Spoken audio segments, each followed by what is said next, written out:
Okay, this facilities management discussion is going to be very brief. This one is about green facilities, which we talked a little bit about in the beginning, and we're going to talk about it more in class. But this presentation basically contains information that you can find on the on the U.S. Green Building Council site, and I've given the addresses for all of the information here. But we're going to talk a little bit about some of the details of LEED certification, which again we mentioned in the first presentation. So again, with LEED certification, here's their self-description of what the U.S. Green Building Council is. That obviously they're based in D.C. They're a 501c3. As business students, you should recognize that's a nonprofit, even though it states it here.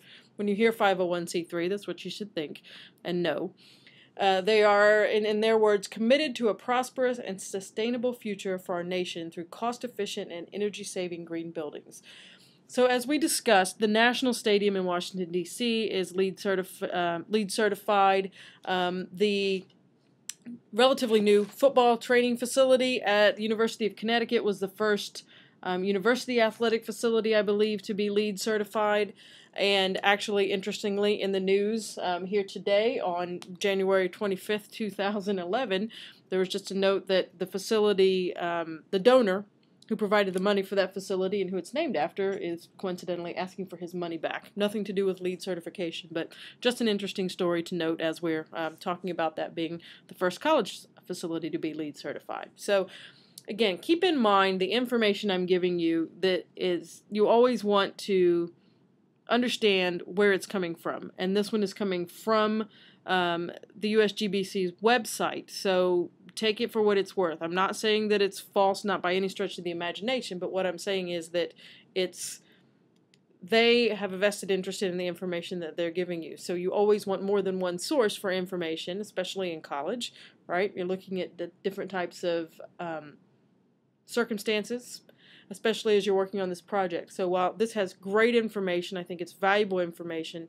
People obviously find great benefit in LEED certification, but make sure that you're looking up all of the information and not just taking one side based on one organization's word. And that's not just for this class or this project, that's for anything.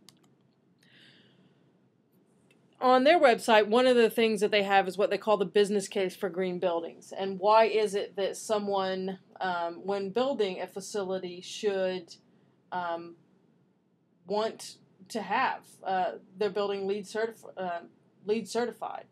And so one of the things they talk about is it being a competitive differentiator, and that hopefully is self-explanatory, I would think. And as you're going through this, you can also say that it mitigates risk in the sense of it might combat some type of a future lawsuit, whether it's something about air quality or what have you, that might be an advantage of becoming LEED certified. Talk about it attracting tenants. Now, this applies definitely for other facilities, even more so, I would guess, than for sports facilities. But if you have a company that they're very conscious of what type of waste and so forth they're producing, how much resources a building is using, all of those things, they're going to take that into consideration possibly when looking for office space or what have you to rent, and that's one of the business cases. That it's cost effective. We've discussed this in great detail in class, that cost might appear greater up front for some of these things that are green factors, but in the long run, throughout the life of the facility, that it's likely in a lot of cases that it's going to wind up being cheaper, and that's what people need to look at. What's that total life cost of an energy system or what have you? And that it's, again, primarily for commercial facilities, that it can increase rental rates. And they give various statistics on the website of what the occupancy rates are and what the price per square footage is for green buildings versus non-green buildings. So some things to take a look at. And again, there's the website address provided here. You can take a look at their page as far as why what they're saying is the business case for a green building. Here are the things that LEED measures. When they're going through the certification process, what are they looking at? And there are very detailed explanations and definitions of each of these on the website. So with these 9 areas, take a look at these. Again, the website address is provided, so as you're working on your facility plan, these are some things that you may want to take into consideration. Even if you don't plan on your building becoming LEED certified, there are various things that you can look at with these categories, pieces and parts that still may help your building's energy efficiency, or raw materials that you're using, or locations that you choose, those types of things. So take a look at this area of their website.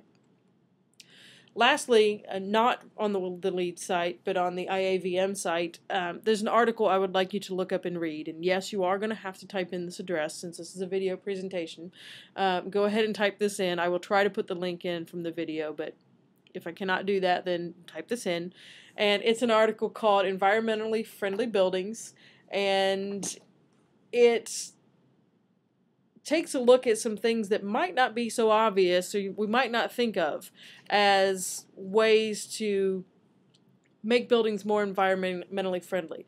Sometimes it's something like providing biodegradable cups instead of plastic cups. That's an example in this article that they discuss as far as the Oakland A's. It might be providing shrubbery and foliage that requires less watering. So let's say if you're in the desert, it gives an example here as far as the Phoenix Convention Center, using local plants that don't require as much water. It could be things like making sure that all the paper that you use is recycled. It's recyclable paper that you're purchasing. So it's not just that you're recycling paper, that you're purchasing it.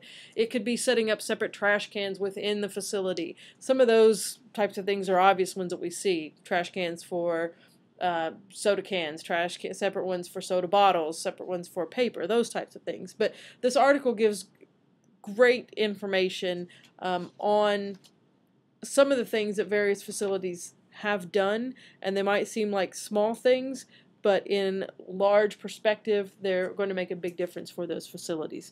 So very short information here, but again, we're going to talk about this in class. We're going to give you some information to read on this, or some resources to look up and check out for information on this, and then we will go from there.